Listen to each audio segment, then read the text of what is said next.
Welcome to Fix It Home Improvement, covering projects that every homeowner should know and great products for home and garden. Hi, I'm JC, and this is where we share weekly home improvement tips. I'm here with my co-host, Cindy. Hello, JC. Hi, Cindy. This week we spoke to Tom from Paleblue. They make rechargeable batteries. Tom, how's it going? Good, very good, thanks. Cindy and I came across your rechargeable batteries, and we wanted to learn a little more about your technology, and we were also interested in how you started Paleblue Batteries. Well, we started this business the old-fashioned way, one step at a time. 5 years ago, we kind of knew what we wanted to create. We had a few working theories on how to bring this to market. But honest truth is we had to build this from the ground up. In 2019, we were able to do a Kickstarter just to validate a few of our assumptions. And then ever since then, it's just been building as we go. Why do you call the company Paleblue? Oh, I am a Carl Sagan fan, studied physics undergrad, and Paleblue Dot is a famous photograph from the Voyager 1 mission, but also a book that Carl Sagan wrote after Voyager 1 took that famous photograph from somewhere around, I think it was the orbit of Neptune, took a picture back towards Earth, and you see this one blue pixel. Yeah, and that one blue pixel is the Earth, so it's just a reference there. And your website name is Paleblue Earth. Yeah, that's correct. So how do your rechargeable batteries work? What we wanted to do with this business was to try to catalyze the world to make a move away from single-use batteries. And so the question was one of fundamental engineering. How do we make a rechargeable battery so good that everyone would finally give up on single-use batteries? And so what we did is take the best-in-class chemistry, which is lithium-ion, and then we had to integrate electronics into every battery such that we could use a lithium-ion battery to replace all of those standard batteries in your life, whether it's AA or AAA or 9-volt Cs and Ds, all of those sizes. But in order to use lithium-ion in a battery, to be able to use it in products that were designed for older generations, alkaline and nickel metal hydride, you have to manage that battery properly, which requires electronics in every battery. And so by putting electronics in every battery, it makes it easy to use, but also makes it work in products that you're used to using those sizes in. The other component of it is that when you put electronics on board, you can actually modernize the charging solution. And so we put a USB-C port on every battery so that our batteries now charge like every other consumer electronics product you use. Plug it in by USB and it charges fast. And then because it's lithium, you can use it 1,000 times, which saves you a lot of money and waste. So you don't need a special charger for the batteries. You don't need a special charger. We do provide a USB-C cable with our products. Some of them have 4 ends, so you can charge 4 batteries at a time. Some have 2. You can plug into any USB port, and you don't need that charger, nor do you need an AC outlet, which means you can charge in your car, in your van or RV. You can charge from a solar charger. You're not tethered to the old tech or the old methods of charging. With the electronics in your batteries, there's safety circuitry. Correct. Yeah. Every battery has the electronics on board. We call that electronics a battery management system, the BMS.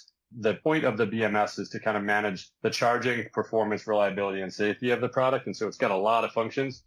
But on the safety side of things, it's got, overcharge protection, over discharge protection, short circuit protection, 2 thermal protection circuits that monitor the battery. And so if the battery senses anything going on that are outside of its normal working limits, it'll shut itself down. Is your technology different from other rechargeable batteries? Yeah, so the rechargeable batteries that people are used to are the old nickel metal hydride. And so nickel metal hydride and nickel cadmium were 2 chemistries that came along, and they were used primarily because they have a voltage that's similar to an alkaline battery. So if you have a dry cell solution with no electronics on board, you're kind of stuck with the voltage that the battery can provide, and that's determined by the chemistry. Our batteries are lithium, which have a native voltage of like 3.7 volts. And we use the BMS on board to govern that and use a converter to convert that 3.7 down to 1.5 volts. And so our battery actually holds a 1.5 volts until the last 1% of discharge where it dips. And so like a very good power drill these days where you have a lithium ion battery, you have a very strong performance all the way to the end, as opposed to a decaying voltage along the way that reduces your performance as you use the battery. So that's probably better for any device that you're using it in. I can't imagine creating the best battery we could create and recreating the bugs of old chemistry. So we've chosen very consciously to have a full power battery from start to finish. Now, there's things that we can and will do along the way to make sure we work in every product. But let's say you put our battery into a product that requires more current than we can sustainably allow. That's where the BMS kicks in. And yeah, we think conceptually we want to make the best batteries possible. How long does it take to charge your batteries? AAA's are fastest at an hour. AA's an hour and a half. 9-volt Cs, Ds, a little bit longer. Okay. But the whole goal is to keep it fast and convenient for everybody. So we make sure that they charge as fast as we can. Once they're charged, how long do they last compared to a standard battery? They last in use about the same as an alkaline battery. Now that does vary a little bit from use case to use case because the higher voltage means that we push a little bit more power than most batteries. But compared to an alkaline, it's pretty normal to last as long or longer. In some cases, a little bit less. What is the lifespan of your batteries? You can use our batteries 1,000 times or more. You'll start to lose some capacity on them over time. That's just normal with batteries. But we back them with a limited lifetime guarantee called our Charge for Life guarantee. And so if you could use them 1,000 times, let's say you charge them once a week, that would take you 20 years. We haven't done that much testing. We haven't been around that long, but the chemistries have gotten so much better, and the BMS actually manages the charging and discharging in a way to protect that reliability over time. I've seen the term cycle rating. Could you explain that? Yeah, cycle life rating or cycle rating on a battery is a specifically defined measurement of how many cycles a battery will last before it loses 20% of its original capacity. How do you know when it's time to recharge the batteries? So in the last 1% of our discharge, the battery voltage will dip. And so if your product has a state of charge indicator or a chirp or a flashing light function or whatever, it's going to be reading the voltage as a proxy for state of charge, and it'll see that dip. But in some cases, if you don't notice that, your product's going to just stop working. Okay. And are there places you wouldn't want to use a rechargeable battery? Well, the battery protects itself, so you could use it anywhere that it would work. The corner cases where it doesn't work so well is those really high output LED light situations. I should point out 2 other areas where we tell people not to use our products because the manufacturers of certain products say use alkaline only. You'll see that with smoke detectors and medical devices. Okay. Where they know there's other batteries out there that might perform differently. So always read the manufacturer's instructions on any product, especially anything safety related. And the last one I'll mention is for those of us in the mountains, avalanche beacons are not yet certified for our batteries. And so with avalanche beacons, please stick to your alkaline batteries for now. Okay. What is an avalanche beacon? Oh, it's a transceiver. So it's a device you'll wear when you're in the backcountry. And if you were to get buried by an avalanche, your friends would have a transceiver that they could switch into search mode, and they could come find you and hopefully dig you out in time. Interesting. What sizes do your batteries come in? We have AAA, AA, 9-volt, C, D, CR123A, and are working on a few more. And all of your batteries have a USB-C charging port. They all do, yep, all the way down to the AAA. Can your batteries be used inside and outside? Yep. So the great thing about batteries is they're always protected by a host product. They're generally not out in the environment. Right. I use them in my greenhouse and outside sprinkler controllers and my door locks and my garage door opener. And we live in the mountains of Utah where it's very regularly below zero for months on end. And so I know they work really well in the cold. So that's key. But yeah, also heat. If they were to get too warm, let's say you were to use them in your garage door opener and you lived in Tucson, Arizona, and that got too hot, the battery would shut itself down. Would your batteries be good for a device like a smart door lock that's not using energy all the time? Correct, yeah. So that's a great use for ours because the power of the battery, whether you're at full charge or 50% charge or 2% charge, is always going to be strong enough to move the bolt in the door lock. And if you were to put alkaline batteries in your door lock, once those batteries have gone down from, let's say, the nominal 1.5 volt to 1.4 to 1.3, at some point your door lock is going to not have enough power behind it to open, and you're going to throw your alkaline batteries away with considerable amount of theoretical capacity left on them, and they're going to get tossed away early, where ours is going to be full power right to the end. Okay. For the cost of your batteries, what's the return compared to a standard battery?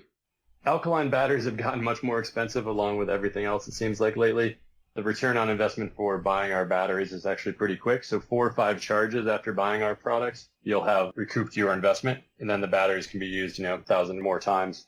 So if you were to, let's say, use a 4-pack of our alkalines, let's say you could use them 1,000 times, you would save nearly 4,000 AA batteries themselves at $1 each. So you might save close to $4,000 The return is there from a cash standpoint, but it's also really important that we're preventing a lot of waste. And so 1 4-pack of our AA's can replace well over 2 5-gallon buckets of alkaline batteries in their lifetime.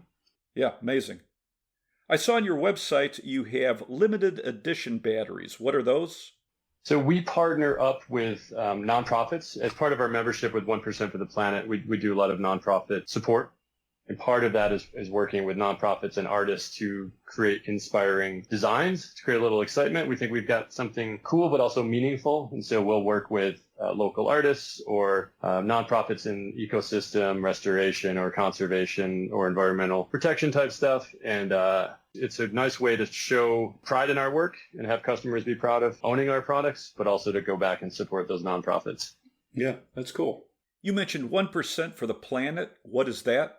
Yeah, so we actually joined 1% for the Planet before we ever did any sales. We knew from the origins of the company and our values that we wanted to do not only create good product, but create meaningful work and impact on the environment. So 1% for the Planet is a commitment through an organization out of Vermont where we will put 1% of our revenues into nonprofits through support with capital, but also with in-kind donations and service work. And so we do service work here locally with river cleanups and ecosystem restoration places. We also support organizations here like Wasatch Trails, a trails maintenance organization here, or Swanner Preserve, a big wetland preserve here in Park City.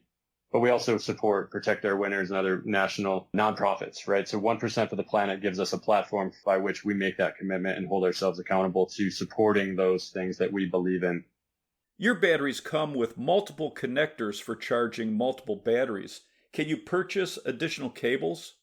Yep, we sell additional cables on the website. I would say the issue we have actually is customers buying more batteries from us and wanting to return cables because every pack of battery comes with cables in it or a cable in it. Okay. And so if someone buys, 3, 5, 8, 10 packs of batteries from us, they end up with more cables and they often send them back to us. And so we're working on a program now for the future where customers could buy batteries without cables. I saw you have a solar charger. How does that work?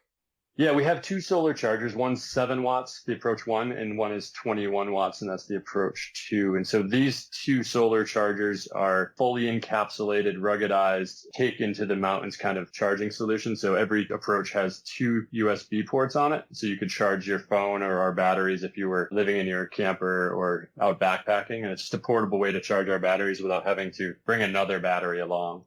Where's your company based? We are in the mountains of Park City, Utah. Can you talk about some of the problems with single-use batteries? Yeah, so just in the U.S. alone, we throw away about 20,000 pounds of single-use batteries every hour, and adds up to a couple 100,000 tons per year. So wow. I ran the math on this the other day. It's about 1 5-gallon bucket of alkaline batteries every 15 seconds. The problem, though, is the quantity of it, but the other part of it is only about 5% of those are getting recycled. The vast majority of those go into landfills and incinerators. And so the amount of wasted resources in product and packaging and transportation of all these resources around the world just to give us the tiniest amount of power seems pretty wild to us. A AA battery has about 1/20th of 1 penny of electricity on it if I use Utah power rates for my math. So you're paying $1 for an alkaline battery, but there's 1/20th of a penny of electricity on that. So it's really inefficient. And so you just create a lot of waste. And that waste is inevitably almost entirely not recycled. What do you do with your batteries at the end of their life? With our batteries and other rechargeable batteries, actually, there's more value in recycling them than an alkaline battery. So for the most part, they're going to be recycled as long as people don't throw them in their trash. So if they get to your local recycling center, we are steward members of Call to Recycle, which is started out as a government organization, now as a nonprofit that helps manage end of life waste. And so for every battery we sell, we contribute funds to their general fund, which goes to help manage that end of life for rechargeable batteries. And we do that for the US and Canada right now. Where would a homeowner take rechargeable batteries for recycling? The best resource for finding these locations is calltorecycle.org. CALL 2 recycle.org. They have a locator on their website where you can put in your zip code or address, and it'll tell you all the locations and show you on a map all the locations nearby where you can get your batteries recycled. That's super convenient. There's far more recycling drop-offs than people are aware of. There's a place nearby, which could be, a consumer electronics or a grocery store or a home improvement store. A lot of them have battery recycling drop-offs. The problem is you won't see them if you're just wandering around the store because they don't give the good real estate to non-profitable little corners. So the stores have them, but you gotta make sure you know where they are. Yeah. When I read the specifications of some rechargeable batteries, I saw the term self-discharge. Could you explain that?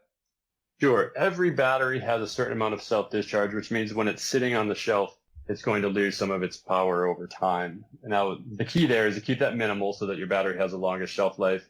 But the other piece that we think is really important is to make sure, number one, the battery can be charged quickly anywhere. So if you pick up your battery and you want to use it, that you can get back to whatever you're doing quickly without having to run to the store or get a new battery. And so that's why we focus a lot on the usability of our products. The other piece, though, comes back to that voltage decay. It's like, let's say the battery's been sitting around for a year and it's lost half of its charge. When you go to use it, if our battery is always at full power, then even if that flashlight's been sitting around unused for a year, you're going to have a full power experience immediately. It's also really important to have a really strong power performance, whether you're at 100%, or 5%. I read that there are changes coming to products with batteries, that the battery has to be easy to replace. The European Union is talking about 2027 requiring all consumer electronics products to have batteries that are removable to make them serviceable. And then talking about 2030, a ban on single-use batteries. Wow, interesting. So the world may move quickly, as we did with the incandescent light bulb and other things like leaded gas. The world may move quickly away from such a wasteful, important product. We're trying to help catalyze that. So we appreciate the opportunity to tell the story a little bit. Yeah, it's very interesting.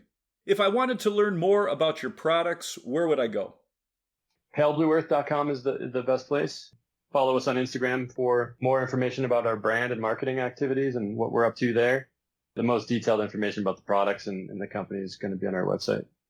And it's PALEBLUEEARTH.com. Well, I really appreciate your time. Thanks, Tom. Thanks, JC. I appreciate yours as well. That was a great interview. Yeah, very interesting technology. You want to say their website again? It's paleblueearth.com. Great. Let's wrap this up. You can subscribe to the podcast on your favorite podcast app. If you enjoyed it, please leave us a review. You can check out our home improvement videos on our YouTube channel, Fix It Home Improvement. And you can subscribe to that as well. You can download our ebooks, Home Improvement Solutions, What Every Homeowner Should Know, books 1 through 19 on Amazon. If you enjoyed it, please leave us a 5-star rating and review. You can email us at fixitpodcast@gmail.com, and you can follow us on Instagram, Fix It Home Improvement. Thank you for listening. Talk to you next week.